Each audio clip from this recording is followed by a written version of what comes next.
¿Cuántas veces nos hemos preguntado qué somos los seres humanos? ¿Una coincidencia de factores o una creación superior?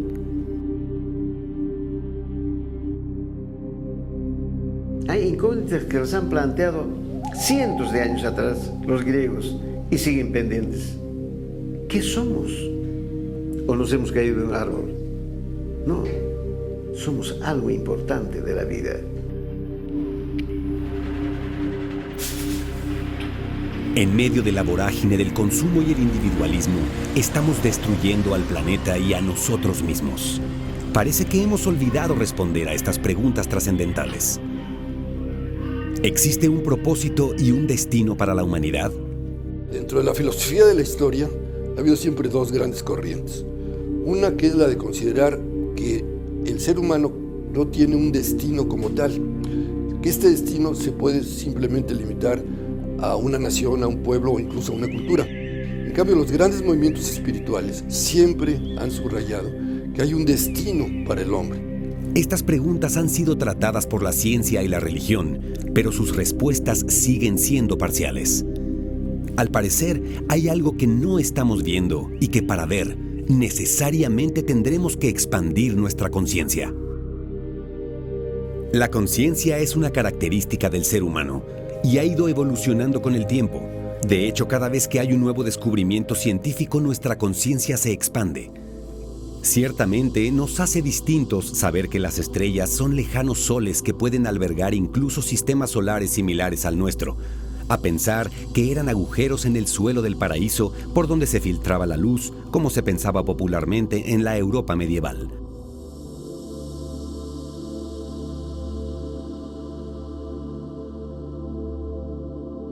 Parece divertido, pero hace apenas 5 siglos se pensaba que la Tierra era plana. La confirmación de que la Tierra es redonda supuso un tremendo cambio de conciencia.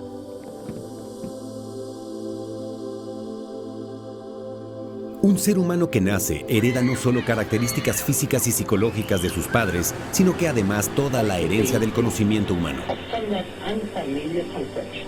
Conocimiento que la humanidad tardó miles de años en recopilar. Nosotros conocemos dos tipos de memoria. Hay una memoria que es la memoria humanidad, justamente, que almacena todas las experiencias vividas por el hombre desde que se incorporó a esta forma de existencia.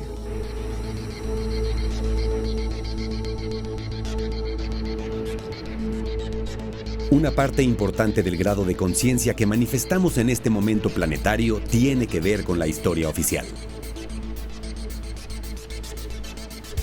Aceptar que la historia puede tener muchos errores es el primer paso para un nuevo cambio de conciencia.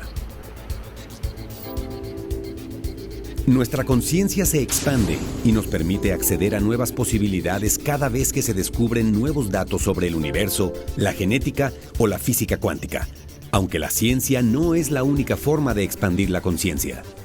El desarrollo del espíritu permite también asomarse a otros universos. Bien lo sabían los pueblos ancestrales de nuestro planeta. Yo creo que si el hombre supiera realmente que no es simplemente esta materia que vemos, donde está su personalidad, sino que hay algo muy importante dentro de este cuerpo, dentro de esta parte física, que es lo que le da vida a esta parte física. Que mis antepasados lo llamaron Inti, sol en español. ¿Pero por qué sol? Porque llamaron Inti también a Dios. Realicemos el siguiente ejercicio.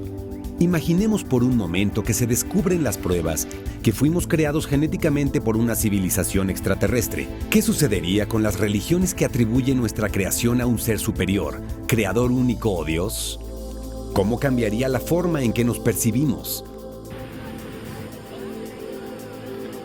¿Cómo cambiaría nuestra conciencia si descubriéramos las pruebas de que una civilización anterior a la Edad de Piedra poseía la tecnología no solo para transportar y cortar rocas gigantes, sino también para transportarse a cualquier parte del planeta?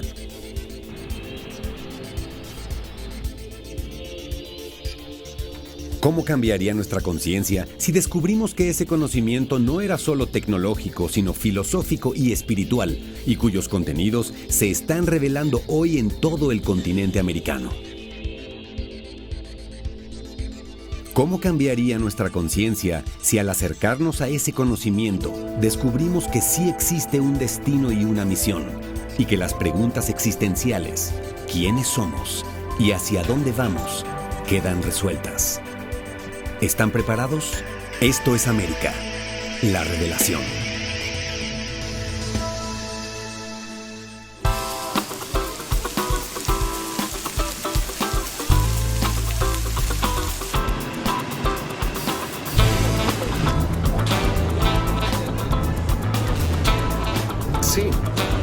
Sí, correcto. Mira, Darwin nunca dijo que el hombre desciende del mono. Esa es una simplificación de una teoría mucho más compleja, aprovechada para fundamentar en parte ideologías como el racismo, el colonialismo o incluso el nazismo. Espérate, viene lo mejor.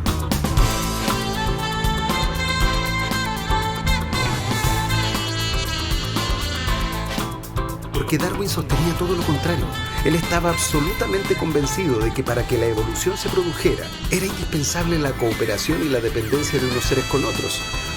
Y de hecho, este enfoque dio origen a movimientos como el pacifismo o el progresismo. Sí, yo ya estoy en México, creo que tengo todo. Sí. Voy a estar en Tepoztlán este fin de semana. El lunes te tengo una respuesta. ¿Ok? Te veo el lunes entonces. Órale, bye.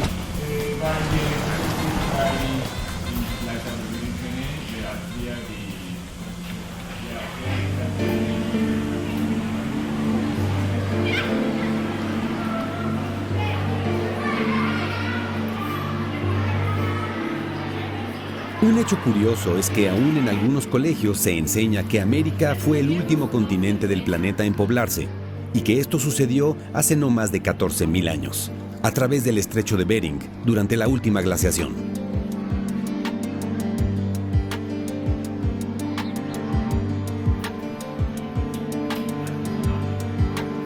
Aparentemente, el hecho científico de haber encontrado restos humanos con 30.000 años de antigüedad en el sur de Chile o de 60.000 años de antigüedad en Piedra Forada en Brasil no cambia la percepción de la gente ni mueve los programas educativos en los colegios. ¿Qué hacía el hombre hace 14.000 o 30.000 o 60.000 años atrás?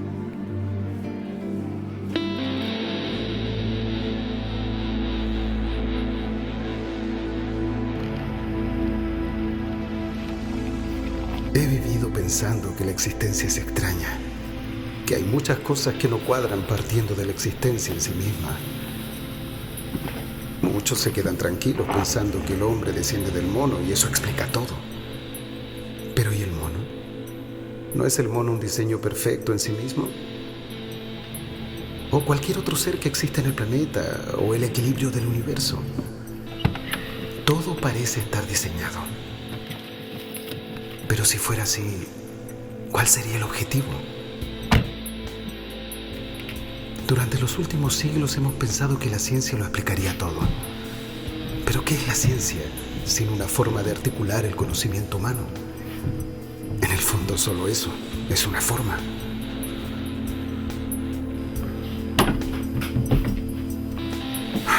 Tengo que cambiar esta cerradura urgente. Espero que la vieja máquina de diapositivas aún funcione. Nos espera una larga noche.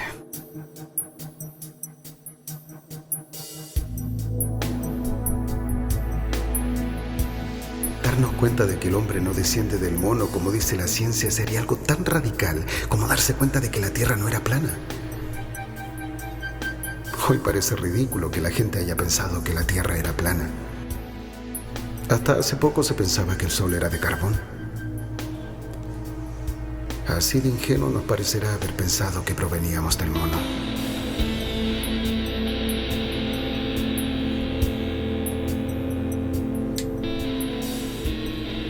Si el hombre no desciende del mono, entonces aparecimos de la nada, cuando la Tierra estuvo lista para recibirnos. Todo indica que algo o alguien nos puso aquí. muchas cosas que no cuadran.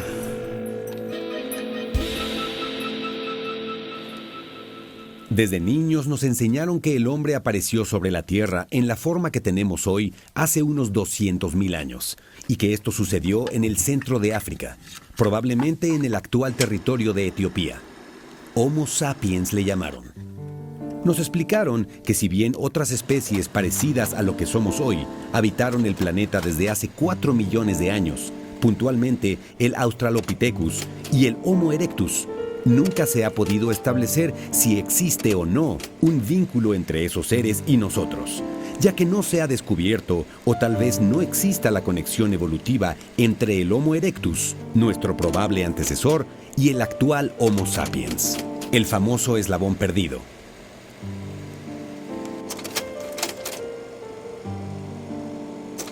Zecharia Sitchin y otros investigadores han postulado la idea de que una civilización probablemente extraterrestre habría modificado genéticamente al Homo erectus para crear al actual ser humano.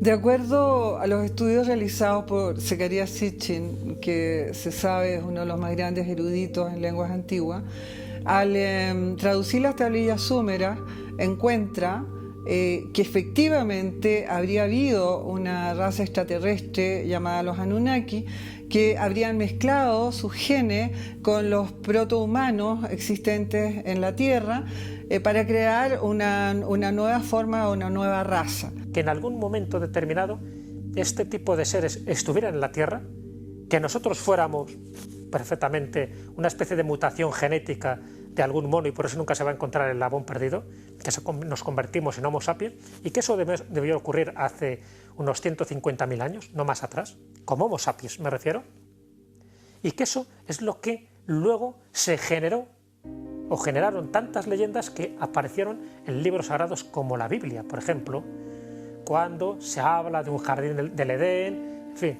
de una primera pareja, de unos primeros animales, de los primeros ensayos, de cómo a raíz de esos ensayos infructuosos se generan monstruos, se generan criaturas míticas.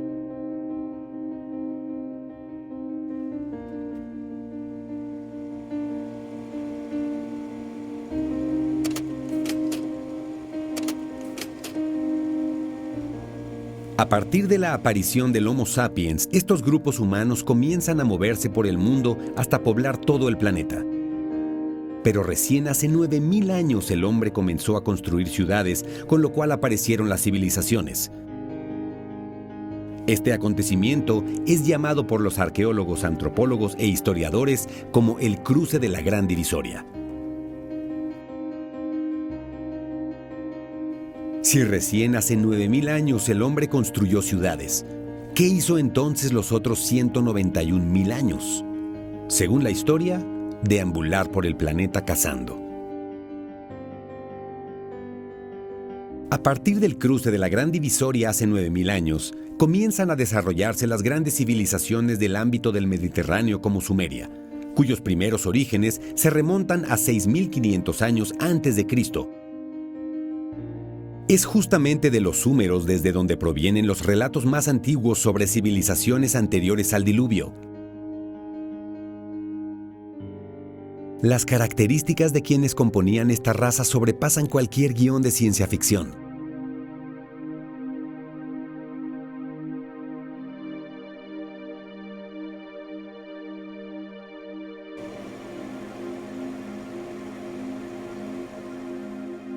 Tal vez el registro escrito más antiguo que se conoce sobre la existencia de una raza prediluviana provenga justamente de Sumeria.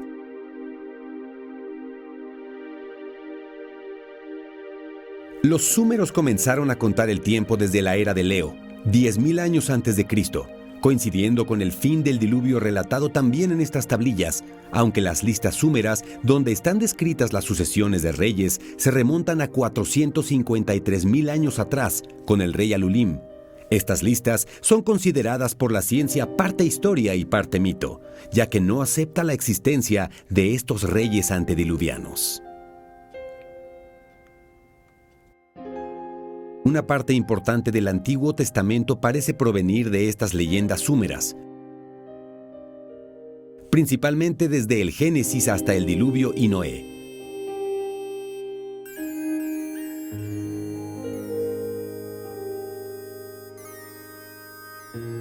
Yo soy un estudioso de las tradiciones, de las leyendas, de los mitos, porque sé que ahí hay una base para luego entender determinados acontecimientos históricos. Por desgracia, lo que sabemos del pasado de la humanidad es muy poco. No llega a un 5% de todo lo que hemos podido rescatar. Muchas veces, para entender lo que pudo haber pasado, ¿no?, en esa historia lejana, en esa prehistoria, nos tenemos que ir a las leyendas, a los mitos. Y ahí entras casi en tus convicciones personales. Alulim, quien sería el primer hombre súmero, equivaldría al Adán bíblico, quien según este libro sagrado vivió 930 años.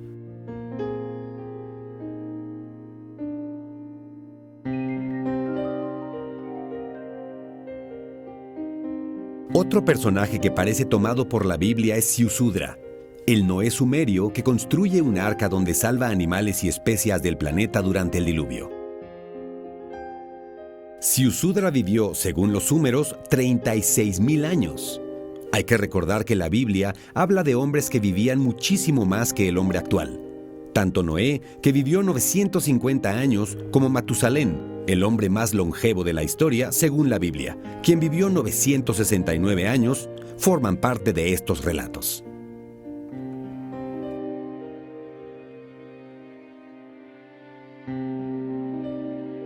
El diluvio universal es contado como un antes y un después en casi la totalidad de las civilizaciones de la antigüedad, un evento que prácticamente borró a la humanidad del planeta y que fue tan impactante que se traspasó de boca en boca durante los últimos 12.000 años.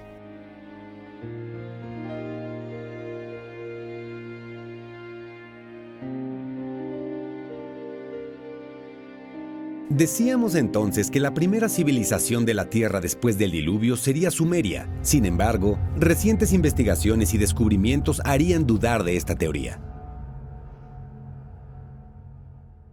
Uno de los sitios más notables en esta relación es Caral, en el centro del Perú, una civilización cuya antigüedad se acerca bastante a las ciudades súmeras y es a lo menos la ciudad descubierta más antigua de América. Los arqueólogos han postulado que el hombre construyó las ciudades por un motivo en particular: la guerra. Necesitaba defenderse de otros pueblos.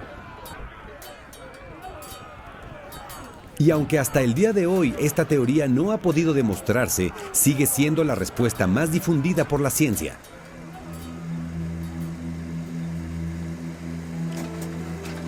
Cuando la doctora Shadi descubre Caral en 1994, se transformó inmediatamente en el centro de atención del mundo científico porque podría ser la prueba que andaban buscando para demostrar la teoría de la guerra. Sin embargo, las investigaciones del sitio demostraron que la gente de Caral vivió en paz y prosperidad durante miles de años y que su modelo de desarrollo fue copiado por otros pueblos del Perú, la Amazonía y los Andes. Uno de los detalles importantes de la arquitectura de Caral es que posee una de las pirámides más grandes del mundo, y este punto no es menor. Para construir una pirámide se requieren especialistas en diversas áreas y una fuerza de trabajo gigantesca para la época. ¿De dónde obtuvieron los conocimientos para lograr tamaña empresa hace casi 6.000 años? Es el caso de los egipcios. Hasta los propios egiptólogos te reconocen que cómo es posible que en el año 3000 a.C. aproximadamente un pueblo semibárbaro, como eran los antiguos egipcios, pudieran alcanzar ese desarrollo, esa cultura, esa sofisticación, cuando surge Menes, que es el primer faraón que unifica Egipto y el que se convierte, ya digo, en ese primer faraón de la primera dinastía. Hasta ese momento Egipto era nada, un pueblo casi nómada que luchaba con las tribus de las zonas para conseguir un territorio. Y casi de la noche a la mañana, en un espacio de tiempo muy corto, empieza a ser una de las culturas de referencia más importantes, ¿no? La gente de Caral sería a lo menos contemporánea de los primeros egipcios, pero probablemente coincidieron en el tiempo con los súmeros, un par de milenios antes. ¿Cómo pudieron los habitantes de Caral tener el conocimiento para construir pirámides monumentales al mismo tiempo que en Egipto? Una constante en las primeras civilizaciones es que parecen haber recibido un impulso en un momento dado para surgir y desarrollarse. Es la pregunta que los científicos se hacen con Sumer por el grado de conocimiento astronómico que poseían. Ellos nombraron casi todas las constelaciones que conocemos hoy, pero lo más sobresaliente es que conocían la precesión de los equinoccios, movimiento estelar casi imperceptible producido por el giro del eje de la Tierra, documentado por primera vez por el astrónomo griego Hiparco en el 150 a.C. Y no solo astronómicos eran sus conocimientos, sino arquitectónicos, técnicos y agrícolas, que difícilmente pudieron ser aprendidos en forma espontánea en tan poco tiempo. ¿Pudo una civilización madre haber enseñado tanto a los habitantes antiguos del Perú como a los primeros súmeros a desarrollar la civilización?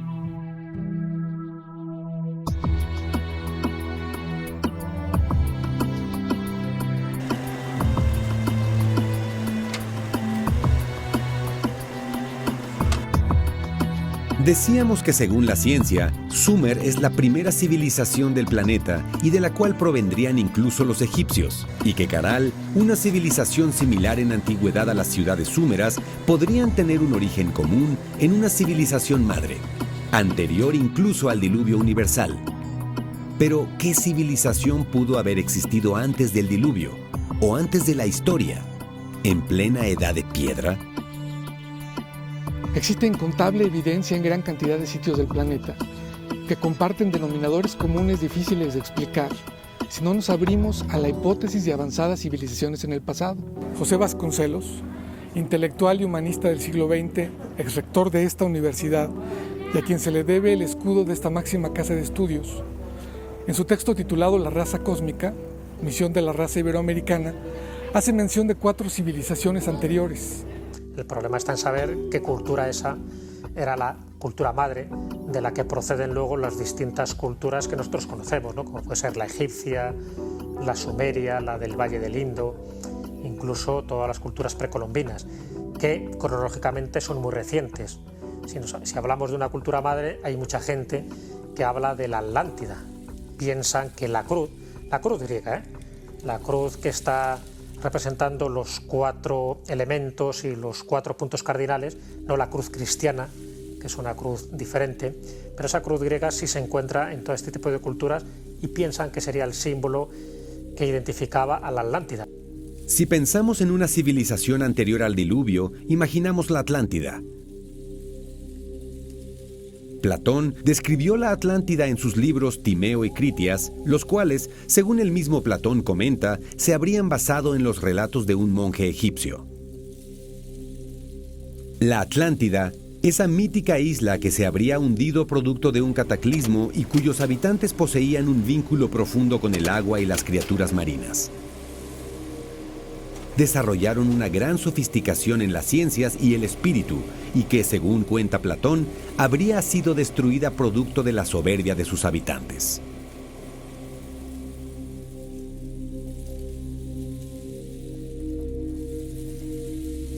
Pero, ¿dónde estaba exactamente esta isla? Según los relatos de Platón, la Atlántida estaba ubicada al oeste de los Pilares de Hércules, es decir, al oeste del estrecho de Gibraltar, y cuyo tamaño era mayor que Libia y Asia juntas. La única porción de tierra de ese tamaño al oeste de África es América. Sin embargo, la historia de Platón dice que la Atlántida fue destruida por un cataclismo y se hundió en el mar. Y eso no ha pasado con América. ¿Dónde estaba la Atlántida entonces? Hace unos pocos años, el destacado investigador de la Real Fuerza Aérea Británica, Jim Allen, mostró pruebas precisas de que la descripción geográfica de la Atlántida de Platón coincidía exactamente con una zona concreta del altiplano boliviano. que según la geología y los relatos ancestrales, esa zona habría sido un mar interior hasta hace unos 12.000 años, cuando un cataclismo volcánico cambió bruscamente el paisaje.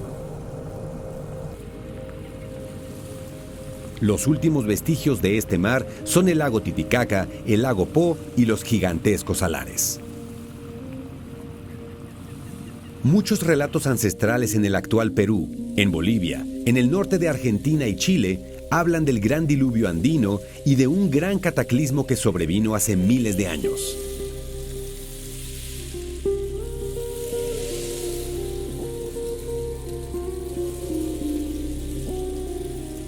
En la zona descrita por Jim Allen no se han encontrado aún vestigios arqueológicos. Sin embargo, existe un lugar que podría darnos ciertos indicios. Ese lugar es Tiwanaku.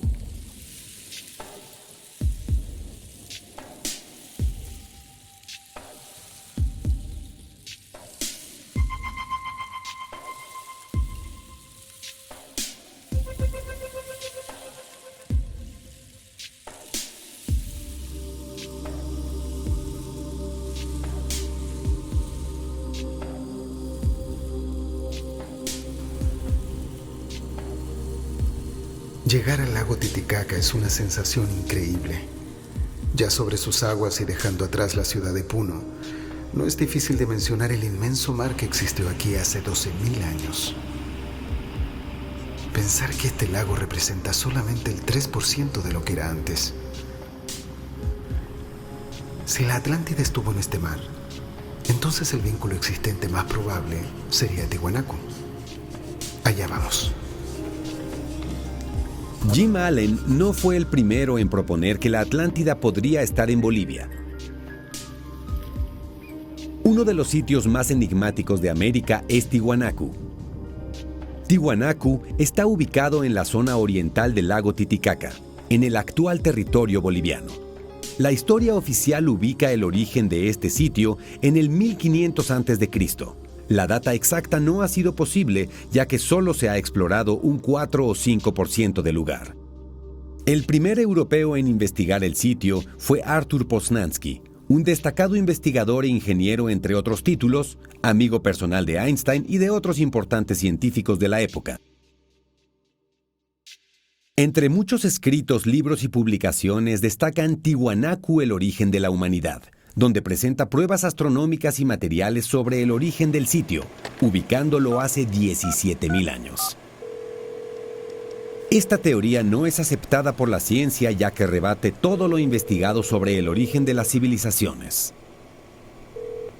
Soy yo otra vez. Me acabo de enterar de que los manuscritos originales que contenían toda la investigación de Poznański desaparecieron en el año 2002 del Museo Plaza del Hombre Americano en La Paz. Sí, en Bolivia. Esos documentos son considerados por quienes lo conocieron como las pruebas materiales del verdadero origen de Tiwanaku. Sí. ¿No lo vas a creer? Hace 17.000 años.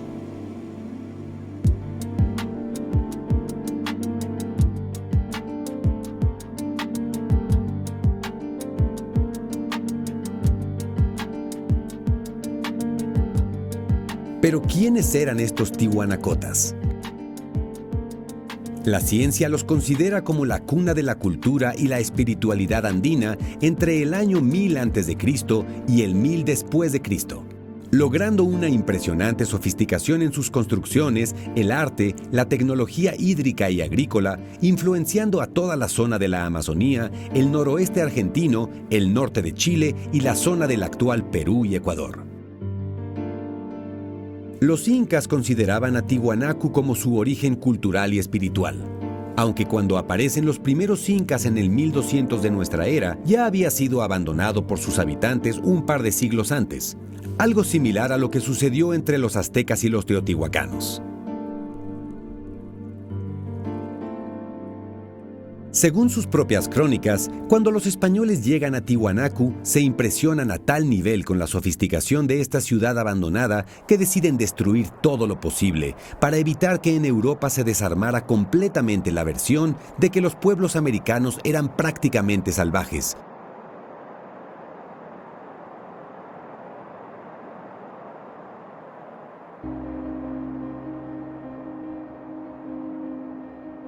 Un lugar considerado sagrado por los tihuanacotas es la Isla del Sol. En este lugar se celebran ceremonias y rituales sagrados desde hace miles de años. En esta, la isla más alta del mundo, buscaremos un acercamiento a la parte más profunda de los tihuanacotas. Antes de Inca es Tiwanaku. Tiwanaku significa la piedra filosofal.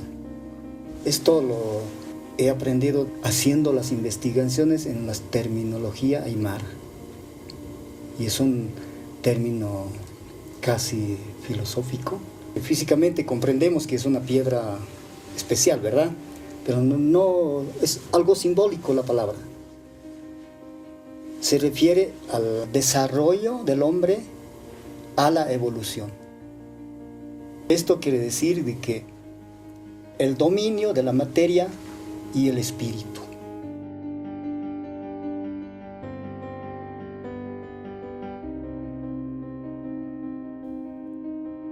Observando sus monumentos megalíticos y su arquitectura, podemos desprender un profundo conocimiento astronómico y un manejo inexplicable para trabajar y transportar la piedra.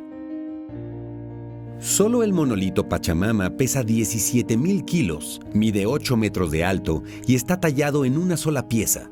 Además, la piedra provendría de una cantera ubicada a lo menos a 20 kilómetros del sitio, aunque su origen real no se conoce, por la ciencia.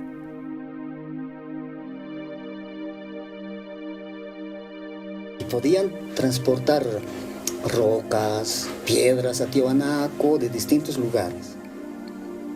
Y también para las construcciones como en Cusco, Machu Picchu. Ciertas piedras grandes, ¿no?, que no se podían transportar, entonces se utilizaba esos conocimientos para esa transportación. Por ejemplo, las rocas de Tiwanaku, que tanto hace soñar a los lectores, los arqueólogos. En una visita yo reconocí las rocas que son llevadas de Copacabana y algunos de Isla Amantaní o Taquile. Estas piedras, muy sencillamente. Y también de la Isla del Sol, están las rocas blancas, son de la Isla del Sol.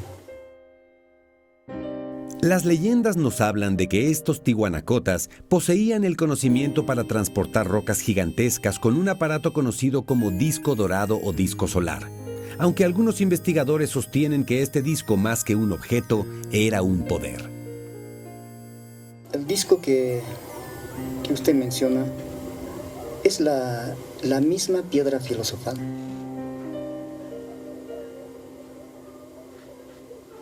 Y está en la isla. Y el hombre puede conseguir en esta isla ese disco. Pero no es objeto.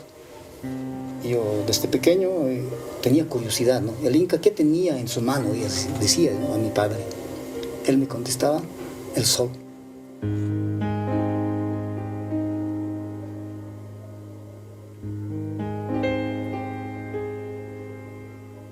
Entonces, no es un objeto.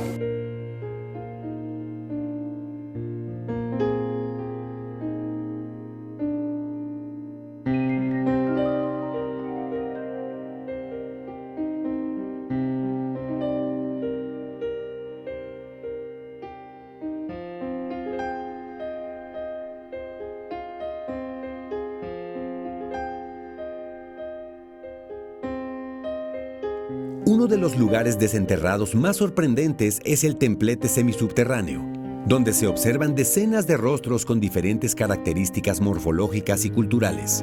Representarían no solo las razas de la zona, sino las del planeta entero.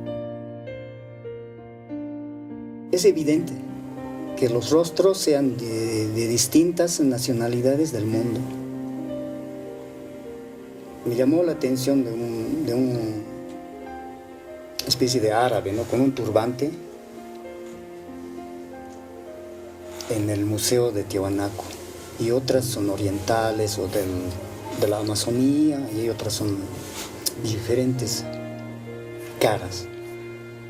Hay unas cámaras especiales en Tiwanaku, en la isla del sur, en el sur y tanto en el norte y en la isla de la luna. Y cuando uno sabe utilizar esa cámara, se puede transportar a distintos lugares del planeta. Y también a distintos planetas muy lejanos, dentro del sistema cósmico. Es muy sencillo, un trabajo muy sencillo y lo hacen.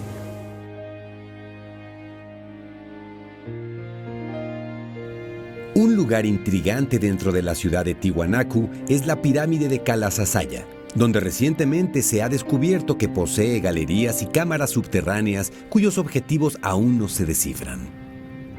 Aunque tal vez lo más sorprendente sean los grandes bloques magnéticos que están ordenados y alineados perfectamente sobre la parte más alta de la estructura. ¿Por qué poner ahí piedras con propiedades magnéticas? Nadie lo sabe hasta ahora. Lo único claro es que toda la ciudad parece estar hecha de bloques que encajan entre sí como un gigantesco Lego, llegando a su máxima complejidad en la pirámide de Pumapunku, donde no existe explicación para entender cómo cortaron estos bloques con una precisión que hasta el día de hoy es muy difícil de lograr. Es justamente la precisión de estos cortes lo que permite encajarlos unos con otros formando una construcción con características antisísmicas y prácticamente indestructible. Tenían una profunda conexión con el agua. De hecho, se presume que la zona de la pirámide de Pumapunku habría sido un puerto en una época en la que el lago Titicaca mostraba un nivel muy superior al actual.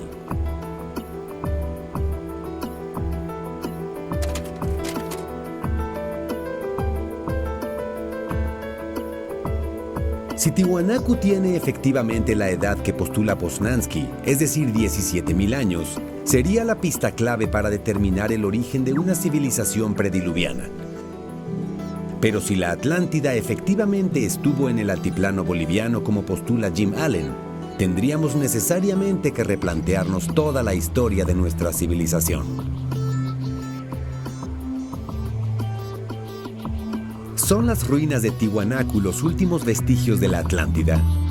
¿Fue en este lugar donde se encontraba el paraíso terrenal que describía la Biblia? ¿Fue ahí donde se creó al primer hombre?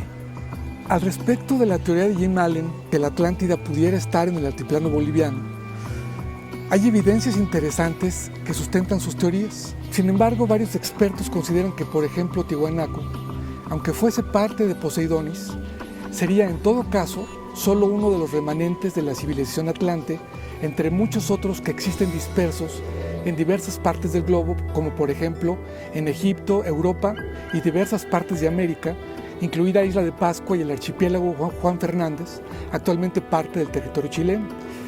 El Valle Sagrado del Urubamba en Perú está profundamente hermanado con el Valle Sagrado de Tepoztlán de México, ambos estudiados por el investigador peruano Daniel Rousseau, quien afirma que en este último se encuentran las arcas donde los noés planetarios, los atlantes, se refugiaron para salvarse del diluvio. El mismo Platón comenta que la Atlántida estaba compuesta por 10 reinos. Según muchos investigadores, los primeros mayas o los toltecas podrían ser algunos de sus descendientes. Dato curioso, desde que América se descubrió se habla de que aquí estarían las 10 tribus perdidas de Israel. No olvidemos tampoco que Atl es una palabra náhuatl, el idioma tolteca, que quiere decir agua, y Antis, un vocablo quechua, el idioma inca, que quiere decir cobre. Sobre esta historia encontramos evidencia en todo el planeta. Pero claro, la Atlántida, si realmente desaparece hace 12.000 años, como así parecen demostrarlo los indicios, entre ellos pues el famoso libro o los dos libros de Platón, el Timeo y el Critias, también estaríamos hablando de una cultura relativamente reciente. Se habla de que habría anteriormente a la Atlántida otra cultura madre y ahí cambian los nombres o hay variantes y es donde se produce un cierto despiste, porque se habla de Lemuria y se habla de Mu. Existen importantes antecedentes de que la Atlántida no haya sido ni mucho menos la primera civilización del planeta. Hubo una civilización que no se desarrolló en una isla, sino que en un continente. en el continente hundido de Mu.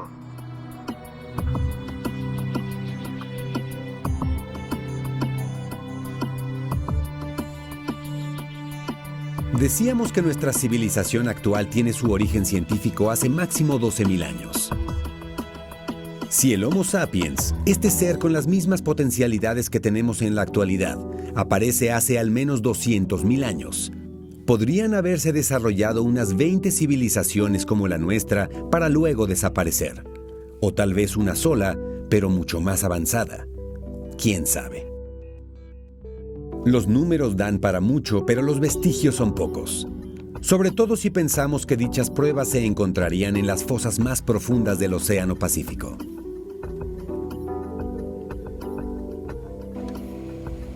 Las investigaciones de James Churchward, un oficial del ejército británico en la India en el año de 1860, se basan en antiguos textos escritos en vasijas de barro que un sacerdote hindú con quien entabló amistad le habría enseñado para su estudio. Tengo entendido, por lo que me dijeron estos ancianos, mis maestros, que existe esta historia que la estamos abreviando muchísimo, en cilindros de madera y de ceramio. Ahí enlaza.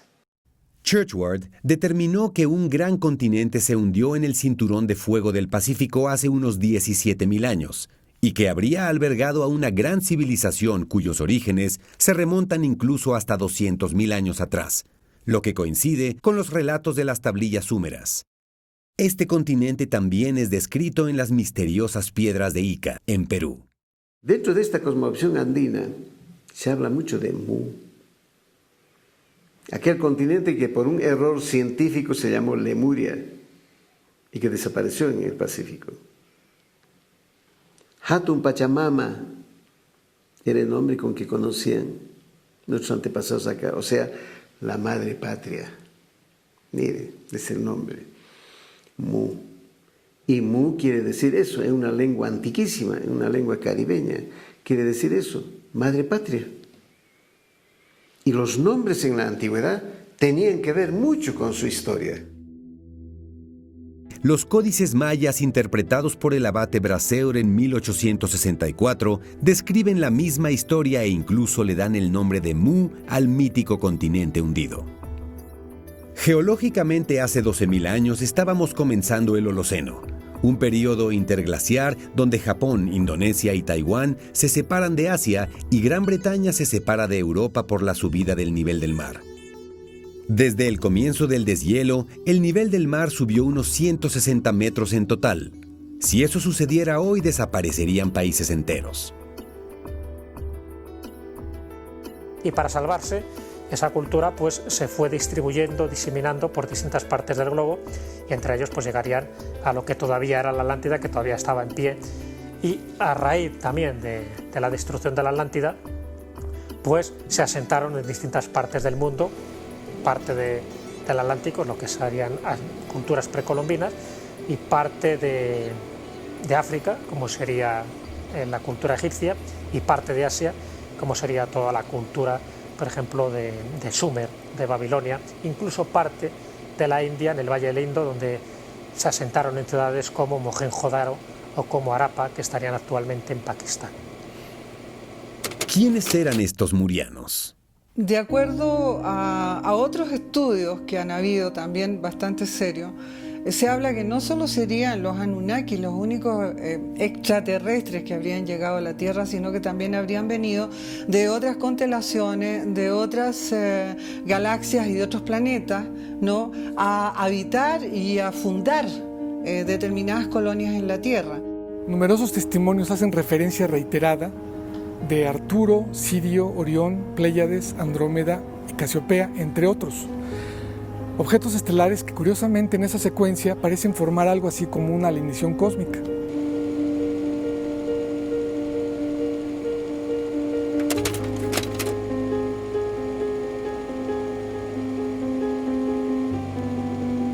Tenemos una serie de vestigios, sobre todo en América, donde se habla de los que llegaron de Venus para constituir el avance de esta fórmula genética que somos nosotros. La estrella de 8 puntas representada en el monolito Pocopia, encontrado cerca de Tiwanaku en el 2002, también representada en la Fuente Magna, encontrada también en las proximidades del lago Titicaca, ambas representarían al planeta Venus. Venus también es pieza clave en la cosmogonía maya y de otros pueblos de Mesoamérica, y como vemos es representada como la estrella de 8 puntas. La misma representación encontramos en el desierto de Atacama y en California, en Taltal o en Telauquén, en el Aconcagua, en la cultura mapuche, inca, en Dinamarca, Alburquerque y en Sumeria, muy vinculada a la diosa Ishtar. ¿Que los murianos vinieron de Venus? Eso explicaría la devoción que generó este planeta en los pueblos originarios del mundo. ¿Será posible? El hundimiento de Mu fue un proceso lento, por lo que muchos de sus habitantes lograron ponerse a salvo. Seres con grandes conocimientos se repartieron por todo el mundo. Una parte vino a América y otra se fue a Asia, con el mismo conocimiento, con la misma sabiduría de esa gente. Y tenían un compromiso, llevar ese conocimiento, hecho sabiduría, a todos los pueblos de la tierra, enseñando a vivir mejor, enseñando de que Dios sí existe. No es una utopía, no es algo que se le ocurrió al hombre, no. ¿Pudo haber sido Noé un muriano escapando de las inundaciones globales? Pudieron existir muchos hombres como él, que partieron a diferentes partes del mundo y por eso esta historia se repite en tantos lugares del planeta. Igualmente, da la impresión de que grandes arquitectos salidos de Mu vinieron al este y fueron al oeste, llevando el conocimiento de sus construcciones pétreas sobre todo. Los murianos habrían traído con ellos un gran nivel de desarrollo espiritual y filosófico a los pueblos humanos que apenas comenzaban a desarrollarse en distintas partes del mundo.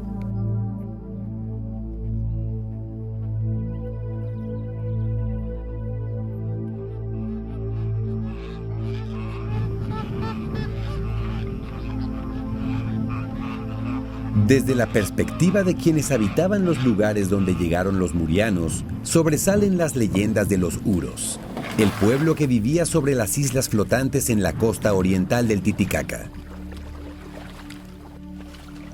Otra coincidencia notable es que los primeros súmeros conocidos también vivían sobre islas y embarcaciones de junco en forma muy similar a como viven los herederos quechuas de los Uros hoy en día. Aunque lo más sorprendente es el parecido de Uros con Ur, una muy antigua ciudad súmera. ¿Querrá decir Uros habitantes de Ur? Científicamente se ha establecido que los Uros formaban un grupo étnico diferente a los aymaras o quechuas y que conformaban una de las poblaciones más antiguas de América hasta la muerte de su última descendiente en los años 70. Muchos antiguos llamaban habitantes de las tinieblas, sin luz. Y van a encontrar leyendas. Muchos comentan de que existía antiguamente un mundo sin sol. Eso quiere decir de que las personas no conocían la luz. Entonces, una persona que despierta a cierto momento, o sea, abre sus sentidos o conoce el mundo físico y el mundo espiritual. Entonces, recién encuentra la luz. Esta historia nos habla del sol como una metáfora. Aunque el sol físico en sí mismo es un misterio y una representación clara del poder creador del universo. Capturar la energía del sol por un segundo bastaría para las necesidades energéticas de la Tierra por los próximos millones de años.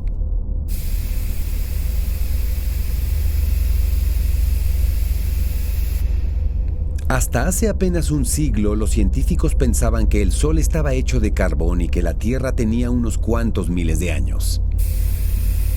Hoy se sabe que está hecho de hidrógeno y que la Tierra tiene 4.700 millones de años. ¿Podrían los murianos haber manejado la energía solar de tal forma que les permitiera desplazar y modelar rocas gigantescas? Así lo piensan algunos estudiosos de estos relatos ancestrales. Pero, ¿qué se necesitaba para acceder a ese nivel de control energético? Según algunos, esta tecnología era controlada en parte por el grado de desarrollo espiritual de estos murianos.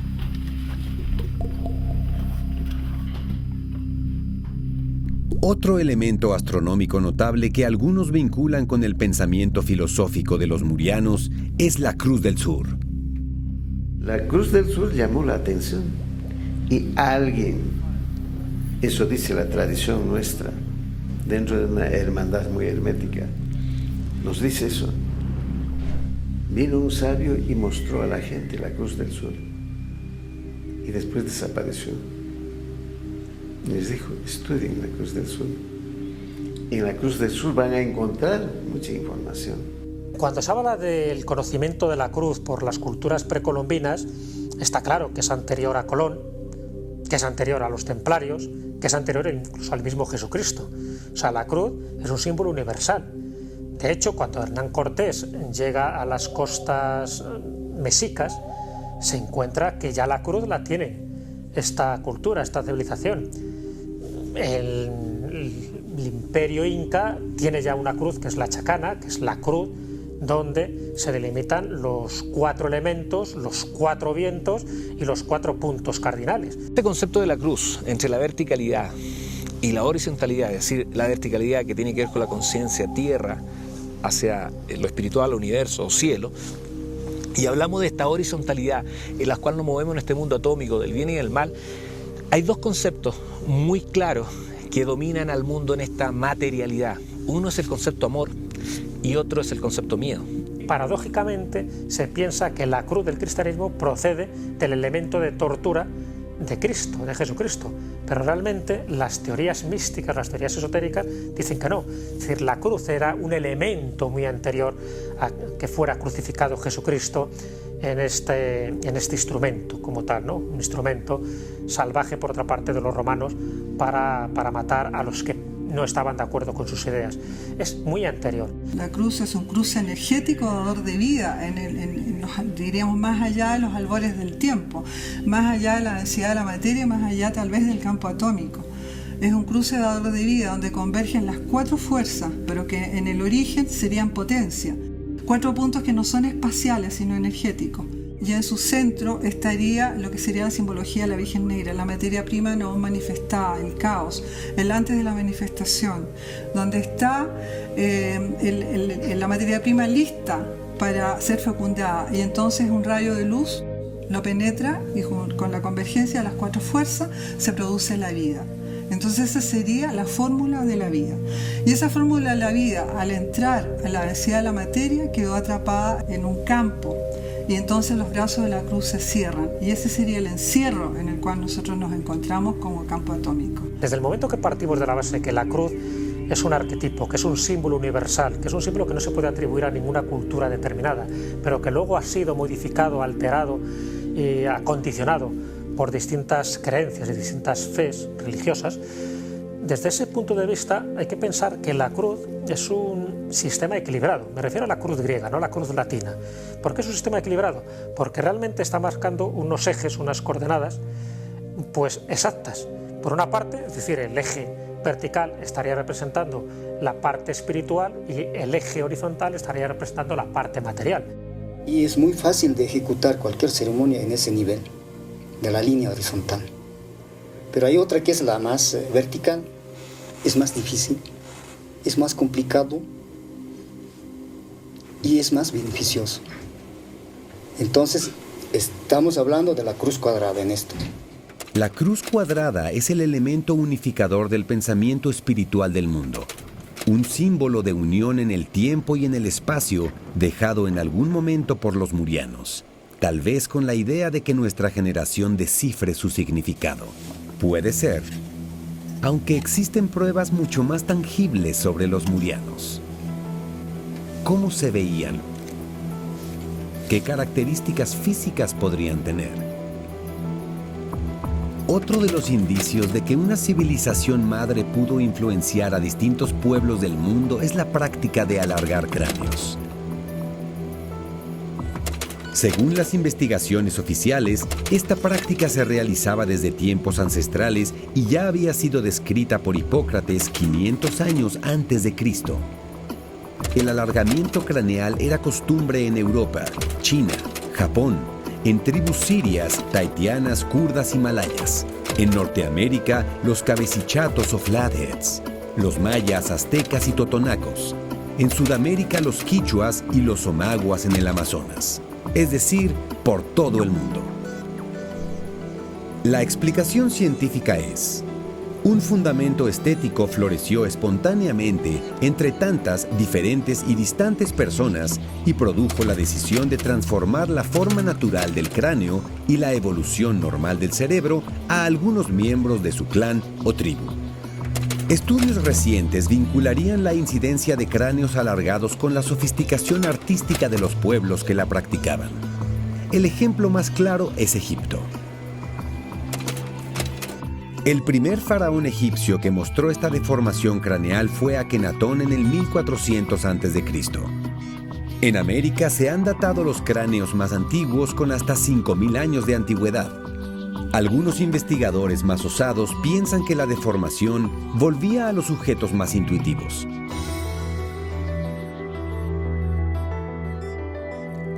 Si nos abrimos a esta última posibilidad, podríamos agregar que desarrollaban capacidades extraordinarias.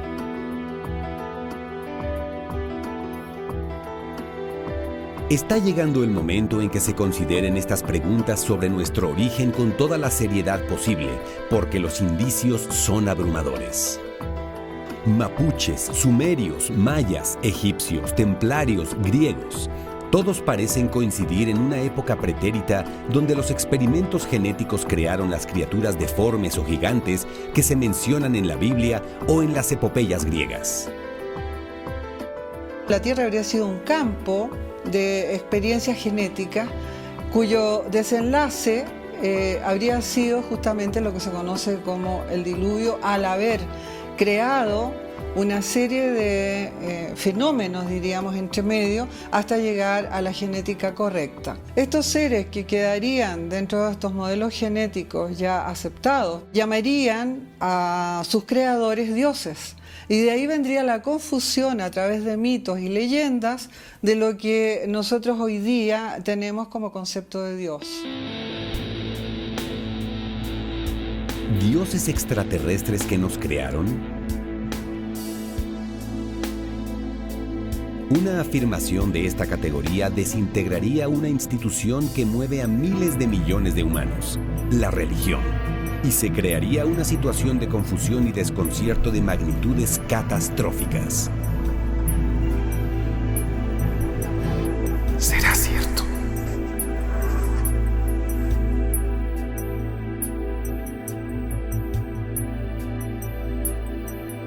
¿El ser humano fue creado a partir de una modificación genética por extraterrestres?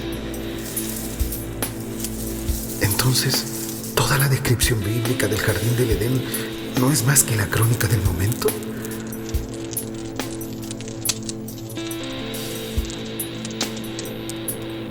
Pero si los extraterrestres nos crearon, ¿quién los creó a ellos?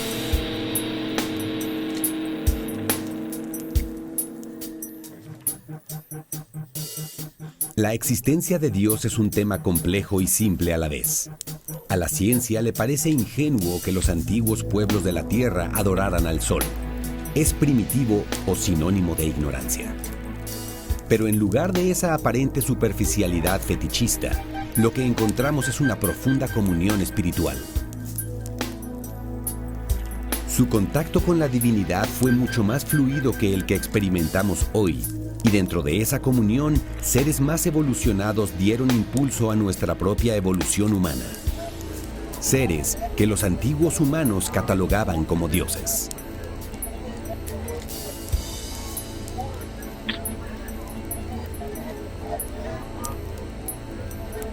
¿qué pensarían de Dios estos seres? Los Anunnakis creían en un ser superior, lo llamaban Enlil. Por su parte, Enlil también hablaba de una fuerza creadora superior a él. Todo esto en los textos, obviamente, de las tablillas sumeras traducidas por Zecarías Sitchin. Ahora, la existencia de Dios, si realmente Dios existe, sí existe. Presencia extraterrestre pudiera implicar entonces la no existencia de Dios. Creo que es todo lo contrario. Pareciera más bien que la intervención de seres de elevada conciencia busca siempre unificar a los pueblos hacia la creencia en un orden cósmico y un solo Dios, principio creador universal o como prefiera llamársele.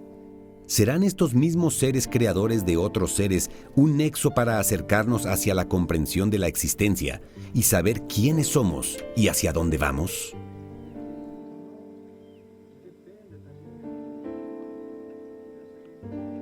Chichén Itzá es el mayor altar al dios Kukulcán, la serpiente emplumada, una de las principales deidades mayas. Si bien Kukulcán fue representado por una serpiente que desciende desde la cúspide de la pirámide durante los equinoccios, en realidad su imagen corresponde a un hombre bastante más alto de lo normal para la época, de piel blanca, barbado, que apareció en una época tardía de la cultura maya. De hecho, las mujeres mayas practicaban el alargamiento craneano en sus hijos para que se parecieran a Kukulcán.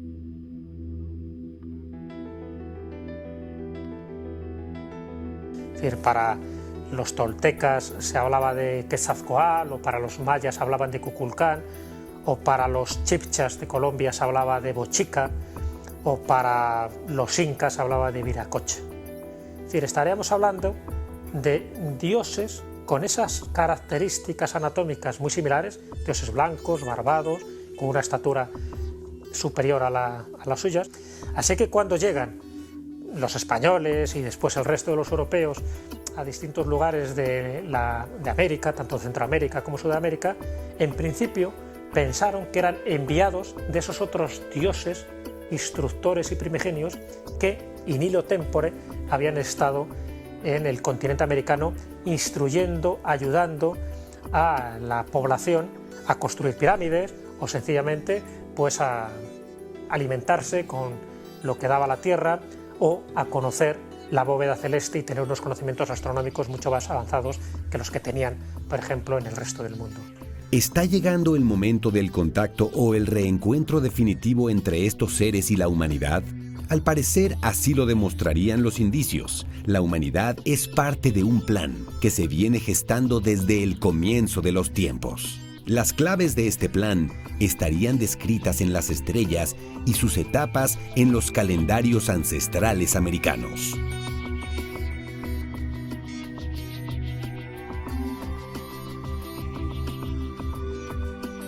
Existieron dos culturas en América que destacan por sus profecías y sus calendarios: los mayas en Mesoamérica y los incas en Sudamérica.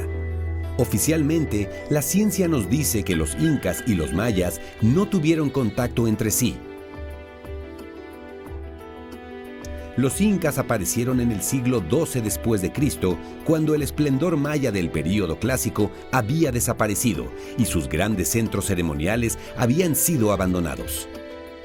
Muchos investigadores coinciden en que existió un pueblo maya muy anterior al conocido por la ciencia, un pueblo maya primigenio del cual los mayas más recientes habrían obtenido sus conocimientos del cielo, entre otras cosas. Si bien la ciencia desconoce a cabalidad el origen del pueblo maya, es muy probable que en algún momento hayan tenido contacto con África, tal vez Egipto, y con otras culturas de Mesopotamia y de la India.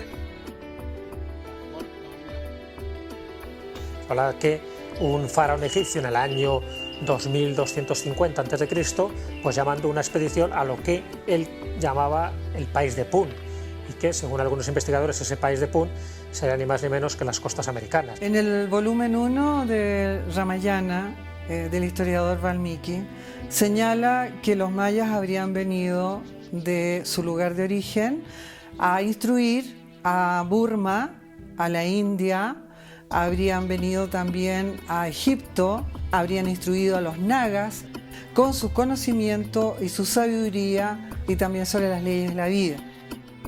En templos indonesios también se representa las mazorcas de maíz. Además, se han encontrado vestigios de hojas de coca, tabaco y cacao en tumbas egipcias. Todos estos productos solo existían en América en esa época. Recordemos también que de los mayas proviene el nombre de Mu. Es probable que los mayas y los tihuanacotas, ambas culturas que se habrían desarrollado en épocas similares, sean vertientes directas de Mu.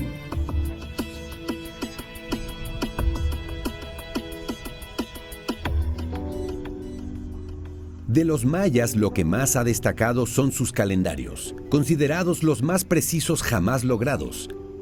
Cuando los expertos de la Biblioteca de Dresde en Alemania analizaron uno de los 4 códices que se salvaron de la destrucción, lograron observar una serie de predicciones astronómicas, eclipses, ciclos lunares, el ciclo del planeta Venus y un plano de la actividad galáctica para los próximos 1000 años. Los mayas observaban el tiempo casi obsesivamente y con una precisión exacta, ya que sus cálculos contemplaban 3 calendarios que giraban concéntricamente y que no solo representaban el plano de existencia humano, sino que al universo y a los ciclos de la naturaleza.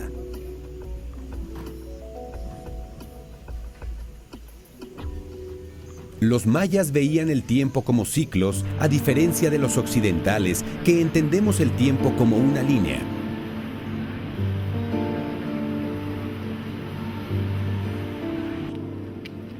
Por este motivo, ellos aseguraban que todo ya había sucedido antes y por lo tanto volvería a suceder en el futuro. ¿Qué es el tiempo? Es una buena pregunta, ¿no? El tiempo, como lo consideramos acá, que puede ser tranquilamente una forma de explicarnos el transcurso de nuestras acciones, nuestras creaciones y sus desarrollos o sus manifestaciones. Esta fórmula que está encerrada de alguna manera en este universo que habitamos es un tiempo, para nosotros es un tiempo lineal, es un tiempo que transcurre de acuerdo a eventos, donde siempre vamos evaluando los acontecimientos dentro de lo que llamamos una progresión, pero sin salida. En el caso de los mayas, ellos al hablar de la espiral y tratar la espiral del tiempo como tal, permitía justamente entrar en esa atemporalidad y también lograr modificar o poder modificar creativa y benéficamente los acontecimientos de lo que llamamos futuro, entre otras cosas. Chilam Balam, un sacerdote y astrónomo maya, predijo, entre otras cosas, la llegada de los españoles en 1546 y las guerras de independencia americanas en 1776. Aunque la profecía más inquietante es la que dice que en el Bactum 13 de la cuenta larga, es decir, el 21 de diciembre del 2012, habrá un momento de máxima importancia para la Tierra que algunos han interpretado como el fin del mundo. El evento astronómico que marca esta fecha es el alineamiento de la Tierra, el Sol y el centro de la Vía Láctea. En ese momento también se alinea el eje de la Tierra orientándose hacia el centro de la Vía Láctea, movimiento conocido como precesión de los equinoccios.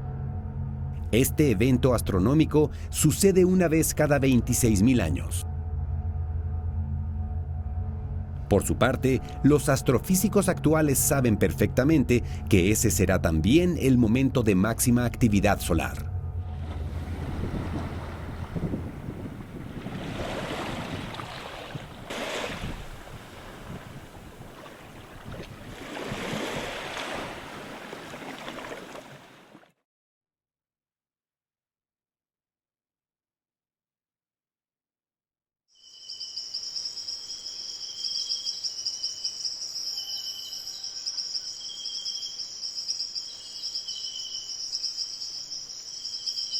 Chilam Balam dice para el Bactum 13, para la mitad habrá comida, para los otros infortunio, la época del final de la palabra de Dios, una época para unirse por una causa.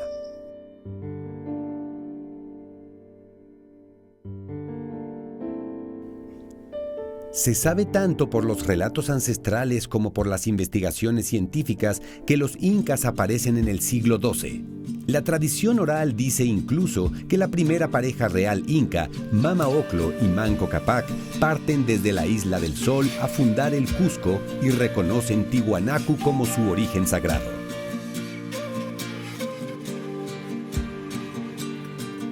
Este pueblo muyano era un pueblo fundamentalmente espiritual.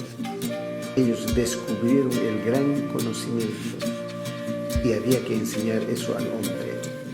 Entonces fundaron como centro sagrado espiritual en un momento Tiwanaku. Y desde ahí empezaron a enviar emisarios a todas partes. Ya funcionando eso, cruzan el lago sagrado. Y ahí recién empieza la historia oficial del Tahuantinsuyo.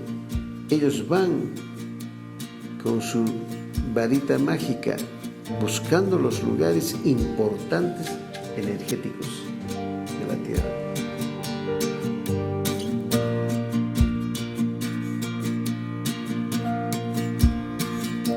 Y así descubren muchos lugares y fundan, hay otros lugares sagrados. Y así construyen Machu Picchu. Machu Picchu es un lugar sagrado, es un lugar al que hay que visitar con mucho respeto.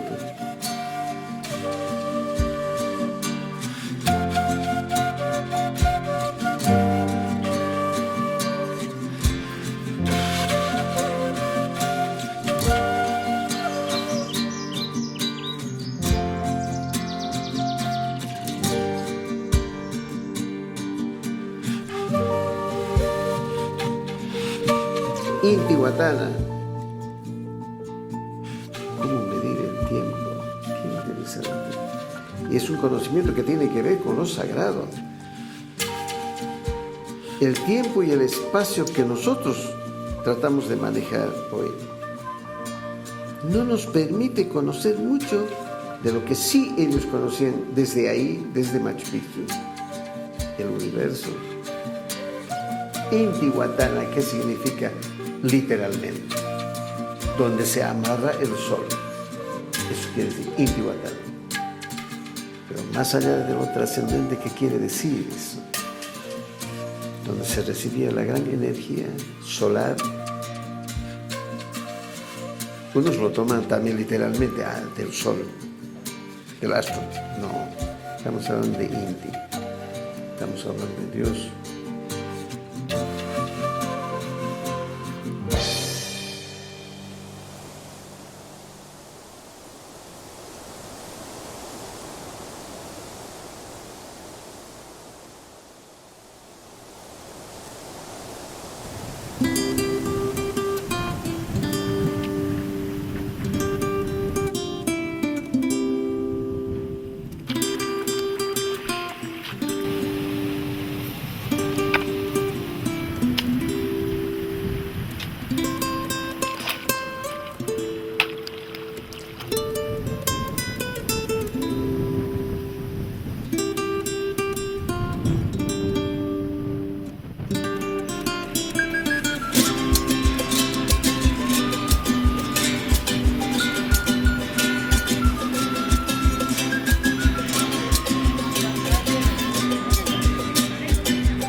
Dos aspectos fundamentales que los incas manejaban: el tiempo y los calendarios. Sus cálculos astronómicos eran muy similares a los mayas. El Pachacuti es un evento astronómico de máxima importancia que quiere decir el regreso del tiempo o la inversión del tiempo y tendrá lugar en el año 2012. Significa en Aymara de Pachacuti es el regreso del tiempo perdido.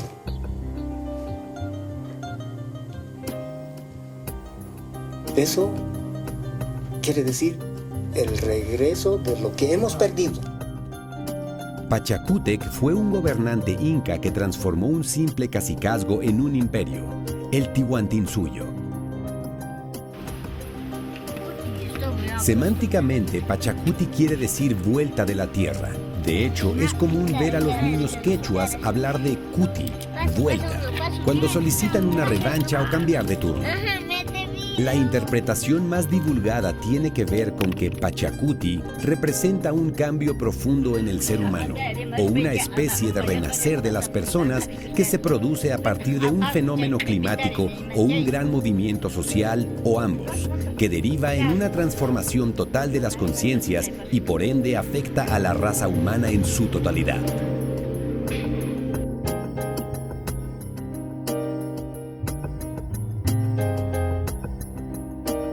Ya sea desde la perspectiva maya o inca, el 2012 está marcado como un año de grandes cambios para la conciencia de la humanidad.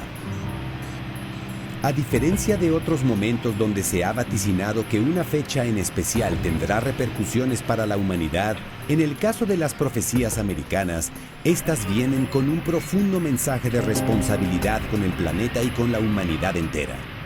El hombre sabe que no podrá mantener el nivel de explotación de los recursos y su consecuente contaminación del aire y la tierra. También sabe que el modelo económico imperante está a punto de colapsar y que la injusticia que ha generado dicho modelo tiene a mucha gente sumida en la tristeza y en la desesperanza. Aparentemente, el ser humano está listo para dar un salto de conciencia que cambiará para siempre el escenario planetario y, según las leyendas ancestrales, todo sería parte de un plan donde América es pieza clave. Quiero que toda la gente se entere de que tras estas montañas hay un conocimiento y una filosofía de vida profunda. Hay que vivirla. Hay quienes creen que este plan fue previsto en los albores de la humanidad y que existen indicios de que ya sabían de esto los egipcios, las escuelas herméticas de la Europa medieval, en la filosofía de Medio Oriente y en la India. Y no solo lo sabían, sino que algunos personajes fueron clave en algún momento de esta historia que apenas comienza a develarse.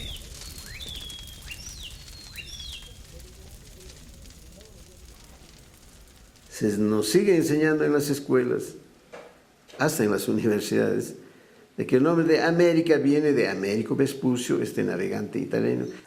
Por azar, pues se dio nombre a todo ese continente a raíz de que le manda unos mapas y una información a Watzenmüller, que era un cartógrafo alemán, y luego queda recogido en el mapa de 1507, diciendo que esas eran las tierras de Américo.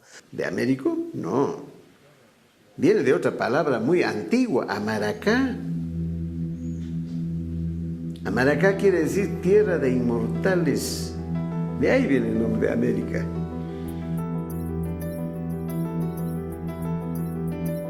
Siempre se ha hablado que Colón descubrió América hace 5 siglos. También la ciencia destaca el aislamiento en que América se desarrolló en relación al resto del mundo y lo particular de sus culturas y civilizaciones, producto justamente de este aislamiento. Tenemos que recordar, por ejemplo, que durante varios milenios las culturas de Europa, de Asia y de África mantuvieron comunicación. Entonces hubo una interrelación entre estas culturas, que es la que va generando todas las culturas que surgen en el ámbito del Mediterráneo, por ejemplo. En cambio, las culturas de América se mantuvieron totalmente alejadas de cualquier influencia. América no habría estado tan aislada. Quienes sabían de su existencia guardaron muy bien el secreto.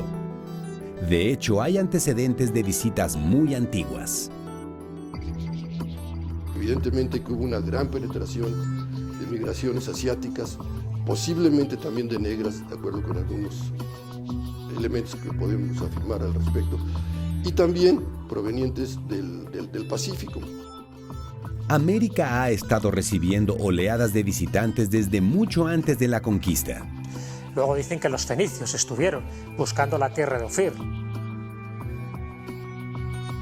Se ubicaría en la zona del actual Brasil, según se acredita con la piedra de Paraiba, que está escrita en esa escritura cananea, que es la escritura que utilizaban los antiguos fenicios.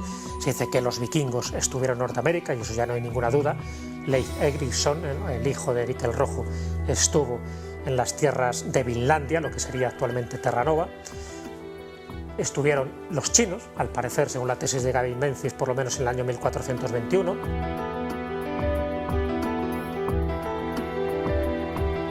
Según otras hipótesis, pudieron estar los templarios para explotar unas minas de plata, y de ahí vendría todo el tesoro, todas las riquezas que atesoraron los templarios, y que muchos de esos conocimientos quedaron reflejados en una cartografía secreta antes de que la orden fuera disuelta en el año 1307.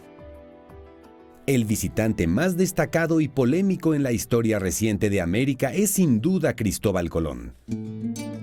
Un personaje de aquellos con una vida personal prácticamente desconocida y un legado lleno de símbolos y misterios. ¿Fue Colón un templario infiltrado? ¿Sus conocimientos del planeta podrían provenir incluso de Egipto? Una de las escuelas más antiguas de Europa es la francmasonería, refundada en 1723, pero cuyos orígenes se remontan incluso a la escuela del faraón egipcio Akenatón en el año 1500 a.C. ¿Quiénes eran y qué hacían exactamente los masones? La masonería, que se llama masonería especulativa, parte más o menos de 1723 con las constituciones de Anderson. Anteriormente a eso se le llamaba la masonería operativa o masonería que construía, o de constructores, básicamente constructores de templos. Los masones fueron experimentados constructores de templos y antes de pirámides. Viene de una historia mucho más antigua y se establece básicamente, alguno de ellos desde la escuela de Akenatón, allá por el 1400, 1500 a.C. Mantuvieron una estrecha relación con los templarios, esa poderosa orden de sacerdotes guerreros que posteriormente fue proscrita por la Iglesia y perseguida por los reyes de la época. Gran parte de la orden templaria permaneció siglos en Tierra Santa, lo que hoy es territorio israelita y lo que antiguamente fue Egipto. Se presume que en este período los templarios conectan con informaciones y conocimientos filosóficos distintos a los que se profesaban en Europa y que literalmente transformaron su cosmogonía. Los templarios lograron una gran fortuna como orden y con la ayuda de los masones construyeron las catedrales más grandes de Europa y a través de sus crípticos simbolismos intentaron permear a la religión católica y dejar ciertas pistas. Hay catedrales hermosas como la de Chartres, como la de Reims, como la Catedral de Notre Dame. Establecen básicamente una arquitectura que está puesta en geometría sagrada y que lo único que hace es reflejar el universo en el punto en el cual ésta se encuentra.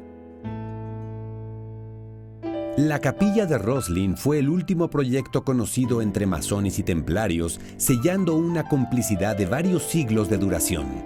Tanto unos como otros han sido objeto de polémica a lo largo del tiempo, pero también generaron muchas leyendas y relatos que nos siguen hasta nuestros días.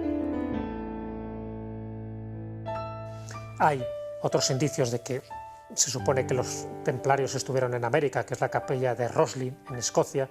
En la capilla de Roslin están grabados a nivel de forma ornamental unas mazorcas de maíz. El maíz era desconocido antes del descubrimiento oficial de América. La Orden de los Templarios no solo fue disuelta, sino que fue proscrita y perseguida incluso por la Inquisición. ¿Cómo se explica que Colón, financiado por los reyes católicos, portara los símbolos templarios en las velas de sus embarcaciones? Colón estaría al tanto de un plan macro que debería realizarse en una cierta época de la historia de la humanidad para tener su apogeo en momentos como el que estamos viviendo hoy día. Pero, ¿quién era Colón? Se sabe que era un gran lector, que una de las obras, por ejemplo, favoritas suyas eran los viajes de Marco Polo, y que todo eso le sirvió para componer, entre otras cosas, era un gran lector de la Biblia, para componer el único libro escrito de su puño y letra que nos ha llegado, que es el libro de las profecías, uno de esos libros que nos daría un cierto conocimiento del otro Colón. Él pertenecía a una cofradía que se llamaba Los Hijos de la Luz. Estaban en posesión de informaciones tradicionales o informaciones inspiradas. A ver, sobre Colón se ha dicho muchas cosas, ¿no? Distintas documentaciones que le pudo haber llegado o contactos que pudo haber tenido. Uno de ellos es con Leonardo da Vinci, que recibió una carta de Leonardo donde le decía la ruta más plausible para llegar a las nuevas tierras que aún estaban por descubrir. Pero desde mi punto de vista todos son rumores, son leyendas, porque esa carta nunca ha aparecido. De hecho tampoco se sabe si los dos hermanos que cuentan, ¿no?, que sería Bartolomé y Diego, serían hermanos reales, hermanos de sangre, serían los tres hermanos pertenecientes a una fraternidad, a una cofradía. Él sí se creía un ser especial, él se creía un iluminado, un profeta, una persona que tuvo una etapa de misticismo que además quedó reflejado en su firma, en ese Cristo Ferens, en esas 3 S y una A. Que significa el que porta el Cristo o el que porta la luz. In anua mi patria es una frase que él destacaba, el término anu presente en el Egipto antiguo, como palabras de alguna manera sagradas o que indicarían procedencia de dioses. Y también se relacionaría con la palabra Anunnakis, que también podríamos pensar de que hay un vínculo que definiría a Colón como no soy de este mundo. Estaríamos ahí directamente imbuidos en la parte más mística, más esotérica de ese viaje que hizo Colón, a lo que luego incorrectamente se llamó América.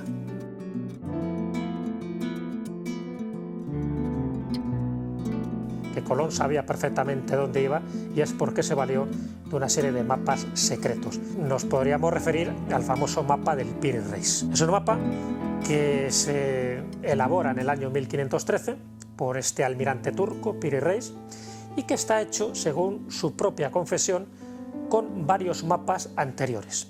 Además de que aparecen tierras que oficialmente no habían sido descubiertas en el año 1513. Por ejemplo, está la desembocadura del Amazonas, están las Islas Maldivas, está también la Antártida, cuando todavía de la Antártida ni se había oído hablar. Lo interesante también de este mapa de 1513 son las indicaciones, el texto que está al lado. Dice que un genovés infiel llamado Colón llegó a esas tierras de Antilia en el año 890 de la Égira, es decir, de la era musulmana, del calendario musulmán, que eso dentro del calendario gregoriano equivale al año 1485. ¿Es un hecho entonces que Colón sabía perfectamente a dónde iba porque ya había estado allí? ¿Será posible que Colón haya comenzado un proceso de mestizaje genético mundial como sucede en la conquista, siendo consciente de esto? Sí, era consciente, aun cuando por su misma condición humana seguramente no tenía todos los hilos tomados. Entonces, ¿cuál era el objetivo de que este mestizaje se realizara? España es considerado el crisol de raza del viejo continente, diríamos. Y al venir a América se mezcla esa genética, ya considerado un crisol, con civilizaciones ancestrales americanas. Porque esta fusión, como creo que ya habíamos mencionado, no fue nada más racial, sino fue también cultural y espiritual.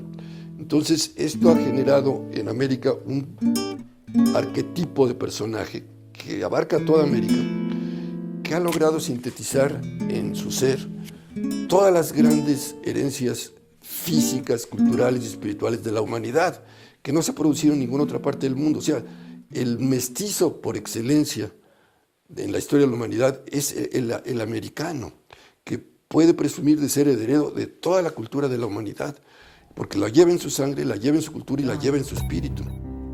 Este mestizaje tuvo un costo alto para los pueblos americanos. Debieron ver morir su cultura y en muchos casos dar la propia vida para cumplir con los designios del universo.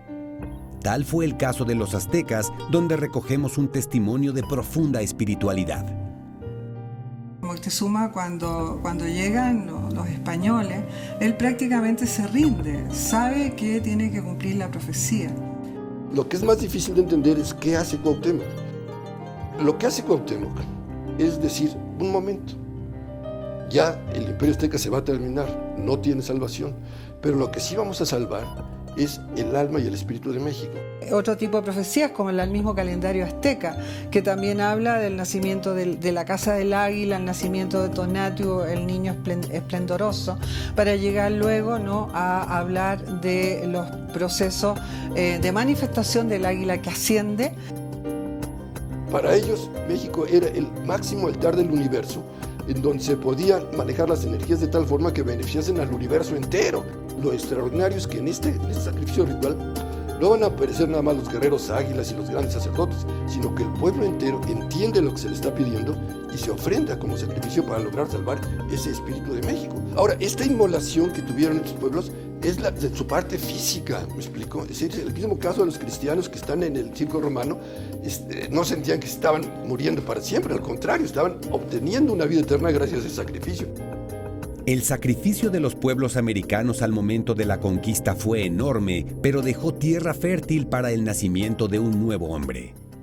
José Vasconcelos, Jacobo Grinberg y Antonio Velasco Piña en sus textos hablan del mestizaje planetario que está haciendo surgir en América una nueva mujer y un nuevo hombre. Literalmente en este continente conviven todas las razas del planeta y por ende todas las manifestaciones culturales y filosóficas del mundo. Esto, sumado a la información guardada en estas tierras por los pueblos originarios, hace pensar en las posibilidades. Esta coexistencia permite un sincretismo único que daría origen a un ser más evolucionado y con mayor conciencia y conocimiento de su propia esencia. Entonces pareciera que el hombre está tomando conciencia. Vamos camino a algo muy grande para la humanidad y desde luego para la Tierra.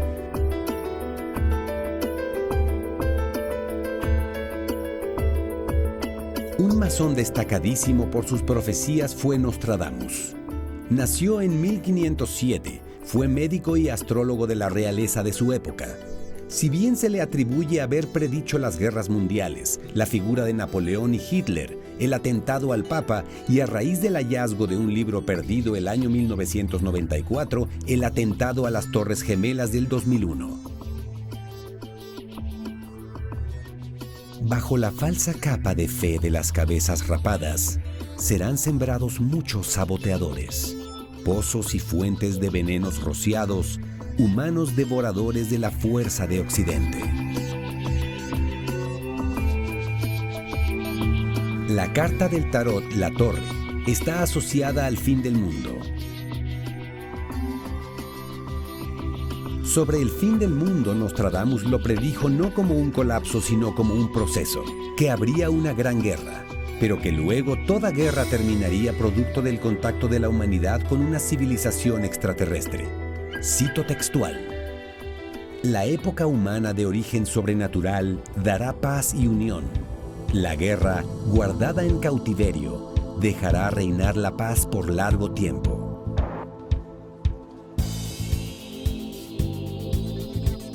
En la última página del Códice de Dresde se presume indica importantes cambios en el planeta. No solo la fecha del 2012, sino que los años que lo preceden y los años que le siguen. Según las investigaciones más recientes, el Bactum 13 no indica el fin del mundo, sino que indica el regreso de una de sus deidades. En el sitio tortuguero Macuspana en Tabasco existe una inscripción enigmática. En la estela conocida como número 6 se menciona un evento que se espera tenga lugar el domingo 23 de diciembre del 2012. Ese día descendería el mismo dios Bolón Yocté, también conocido como la serpiente jaguar, una de las dos deidades olmecas principales. La otra es la serpiente emplumada, conocida luego por los mayas como Kukulcán. Los olmecas son considerados los antecesores de los mayas y de ellos vendría su conocimiento astronómico. Según la predicción, el dios Bolón Yocté presidirá el nacimiento de una nueva era y supervisará el fin de la era actual. Bolón Yocté ha sido traducido como el dios de los 9 pasos, coincidiendo exactamente con los 9 pasos egipcios, las 9 reglas que un faraón debía cumplir para gobernar y cuyos contenidos están muy vinculados con los 9 dioses egipcios. Las señales de que este cambio de era ha comenzado las vemos a diario en la televisión, con los movimientos planetarios que hemos observado los últimos años. El incremento de los huracanes, terremotos y tsunamis constantes y cada vez más frecuentes y por supuesto los cambios sociopolíticos que observamos a diario. Todo indica que ha comenzado un proceso de cambios globales. Últimamente se está hablando mucho del 2012, de las implicaciones que puede tener para nosotros, para la humanidad, para este planeta, incluso para el sistema solar. Y me preocupa no tanto porque vaya a ocurrir algo en el 2012, que yo estoy seguro que no va a pasar nada, me refiero dramático a nivel cósmico, ese 21 de diciembre de 2012. Yo escribí no hace demasiado tiempo un libro que se llama Las profecías del tercer milenio, donde analizo más de un centenar de fechas de fines del mundo y siempre fallan. Lo que sí va a ocurrir es la evolución del ser humano. Es una fecha que tiene que ver con nuestro propio poder creador. Nosotros, a través de el poder que le demos a esta fecha, es lo que va a ser. Por lo tanto, el 2012 como año del calendario gregoriano, independientemente de que coincida o no con el calendario maya y con las profecías mayas, va a ser un año que va a definir nuestra situación. ¿Por qué? Porque nosotros le estamos dando el poder que así sea. Y que si nos salvamos todos, y que si nos condenamos todos, pero que son nuestros actos los que van a generar esa supuesta catástrofe. El 2012 no es un mal año. El 2012 es importantísimo y muy beneficioso para nuestra América.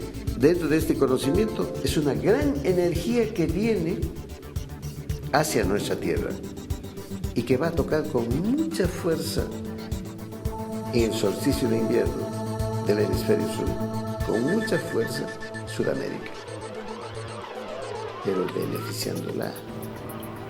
Es una energía muy positiva la que llega, muy buena, que va a hacer que el hombre crezca, que despierte el hombre. Figuradamente, pienso que es un tren. Es un tren que no va a parar, es un tren que pasa a cierta velocidad.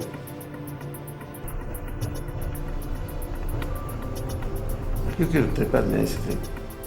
Tenemos que ser cada vez más conscientes con el planeta que nos ha tocado vivir y sobre todo con la existencia que nos ha tocado vivir, porque no por casualidad somos testigos de unos acontecimientos importantes y privilegiados que se están dando en este mundo. Yo no tengo ninguna duda de que estamos en un nuevo despertar de la humanidad. Hay como una mayor masa crítica de personas que cada vez se dan cuenta de que estamos en esa especie de umbral de lo imposible. Es necesario que los seres humanos nos hagamos conscientes de que existen infinidad de niveles de existencia, no solo a través de razas extraterrestres, sino en dimensiones y estados diferentes al nuestro. Es como si estuviéramos interconectados, vamos a llamarlo, por puertas dimensionales. Algunas veces somos conscientes de ese tipo de realidades. La teoría de cuerdas propuesta desde la física cuántica parece demostrar científicamente la existencia de al menos 10 dimensiones diferentes. De gente que asegura haber visto criaturas que en principio no deberían estar ahí o que son imposibles. ¿Por qué? Porque no están catalogadas por la ciencia. Nuestro plano de existencia es verdaderamente complejo, pero al parecer las claves para comprenderlo están aún en América y dependerá de nuestra capacidad individual y colectiva. Entrar en una nueva era de paz a la cual estamos destinados desde el origen de los tiempos. Tengo confianza en el hombre. Está cambiando y está cambiando hacia lo bueno. Ya hay muchas muestras. Por primera vez siento mi espíritu en calma, libre.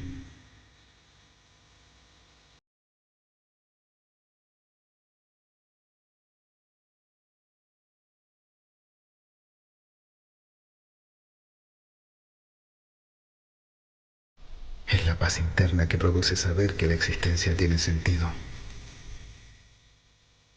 Tenemos que aprender de esta naturaleza para vivir en equilibrio, en armonía con nosotros y con todo lo que existe. Entonces sí, ahí vamos a ver de que existe algo muy grande, algo que el hombre le llamó Dios, yo le llamo Yin, porque es luz, y luz que existe en cada uno de nosotros. Nuestra América es nuestra misión. Podemos realmente cambiar el destino del planeta entero. Es urgente, es ahora. No queda mucho tiempo, es el momento de comenzar. La fraternidad, como el cariño, como la comprensión, como la tolerancia, todas vienen del concepto amor. Creo que lo fundamental es el amor. Creo que el amor realmente, como dije en un momento, hace milagros. Yo creo que si el hombre empieza por amarse, sí, va a amar. Y el amor nos enseña respeto, comprensión, tolerancia, que son cosas que están faltando en la tierra. Y por lo tanto, lo que nos va a llegar a través de esa irradiación cósmica que está documentada va a tener que ver con los estados de felicidad y los estados de conciencia y armonía entre las personas, donde nos vamos a dar cuenta que lo que me pasa a mí no es indistinto a lo que le pasa a otra persona. Sobre todo que hay que ser responsable con lo que hacemos, con lo que decimos, incluso con lo que pensamos. Y que no somos seres individuales que estamos ajenos a cualquier desarrollo de otras manifestaciones de vida, sino que somos parte integrante de este planeta, con todo lo que conlleva, con todas sus plantas, con todos sus animales y con el resto de los seres humanos, nos caigan bien o nos caigan mal. Este es el llamado a todos los seres del mundo, para que despierten del sueño de esta aparente realidad y comiencen a habitar la nueva tierra que juntos crearemos.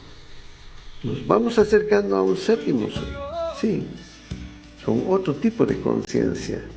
El hombre está despertando, el hombre se está preguntando ahora, recién. Si pudiéramos sintetizar una sola frase lo que nos espera, siendo que es un retorno a lo sagrado, un acercamiento a Dios. Y yo creo firmemente que nos estamos convirtiendo en una nación de luz.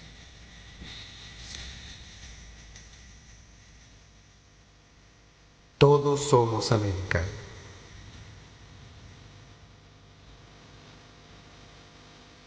Y esta es la revelación.